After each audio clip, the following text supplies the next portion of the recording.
Enrique Bonifacino. You've dedicated your life to the piano as a student, a performer, and as a teacher, and now you've written a book. Why did you call it The Magic Touch? Okay, because I think that music is magic.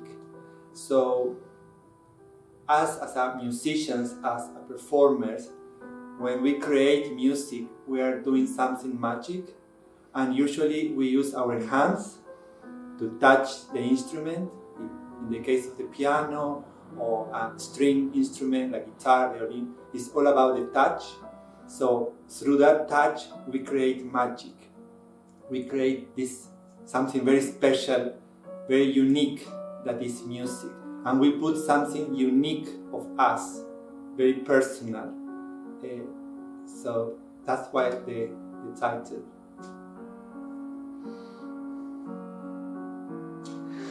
Did you have a particular reader in mind when you were writing the book?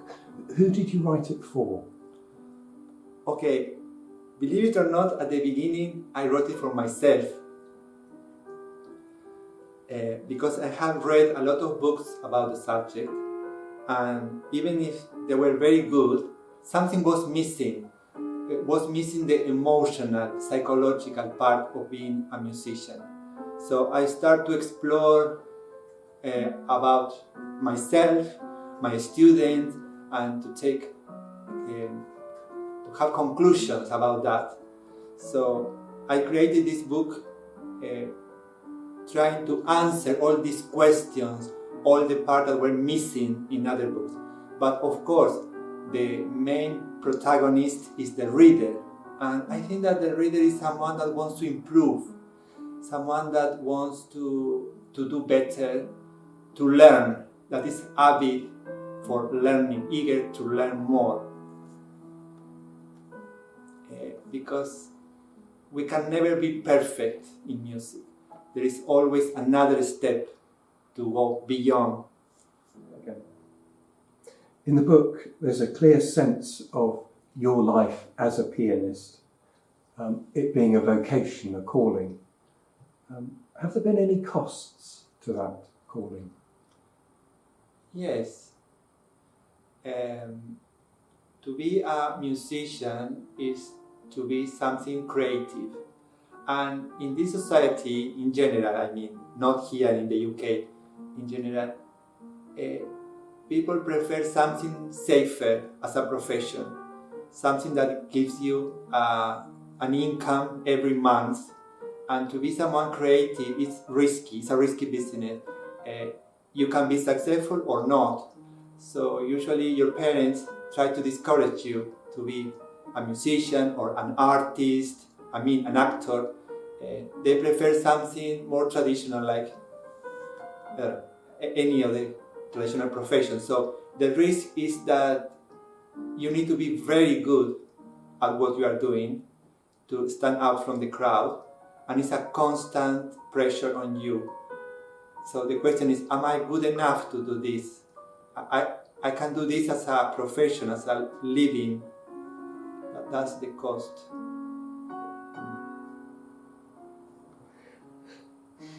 At the end of The Magic Touch, you quote Maya Angelou about the comfort that music can bring.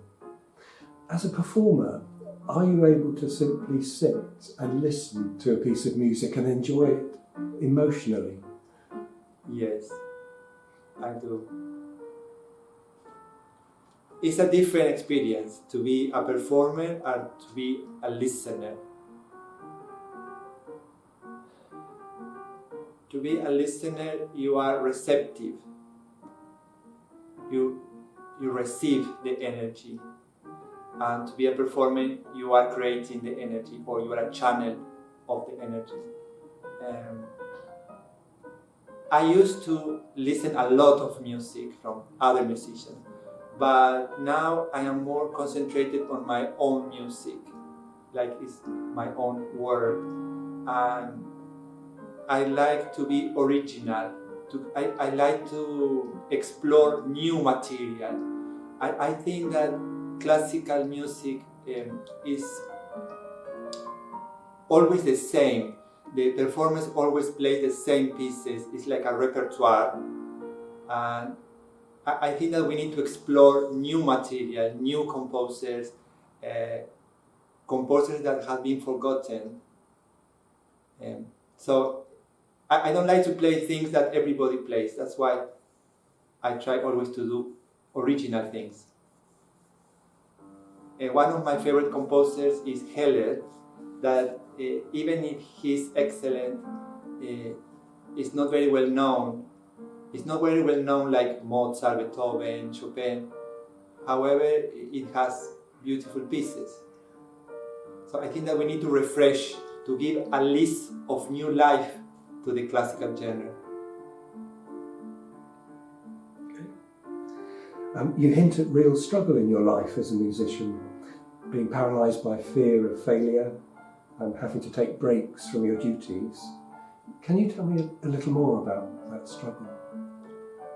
At the beginning I thought that it was only me that suffered that, but then I discovered that most musicians and performers suffer from fear and anxiety. It's natural. So it makes me feel a little better. It's a constant struggle with one part of us that tries to protect us from failure or from suffering. However, it hinders our progress as a performer. So in the book, I dedicate a few chapters to that because I think that is very important. And the first thing is to acknowledge that we have that fear and how it works in order to start to take steps into changes. I am in the process, it's a work in progress. And I don't know if one day I'm going to be completely rid of fear. Once I read something very interesting, and I think I put it in the book, that instead of thinking of fear or anxiety, we transform that energy in excitement. Instead of saying, I am scared, we need to say, I am excited about playing. And use that excitement, that energy, to play with more passion, to put more life into the music. Because I think that the worst thing for a performer is to feel bored and without energy. Is there a single lesson that you'd like your readers to take away from the Magic Touch? I think that the single lesson is to have faith in yourself, to have faith in what you can do, and be surprised of the beautiful things you can do, even if you say, oh no, I can't. So to have faith, to believe in yourself. But that applies to everything in life, everything you want to do. Can you tell me why you wrote The Magic Touch? I did it because I had something to say, and I thought that was something valuable that other people can benefit from. Something that is unique, because every human being is unique. So if I hadn't done it, it would be something missed in the world. I think that a book is a powerful tool to say something that's going to stay for a long, long time. And we don't know the journey of the book in the future. It's like a child. One is born, you don't know what's going to happen. It can be completely unexpected.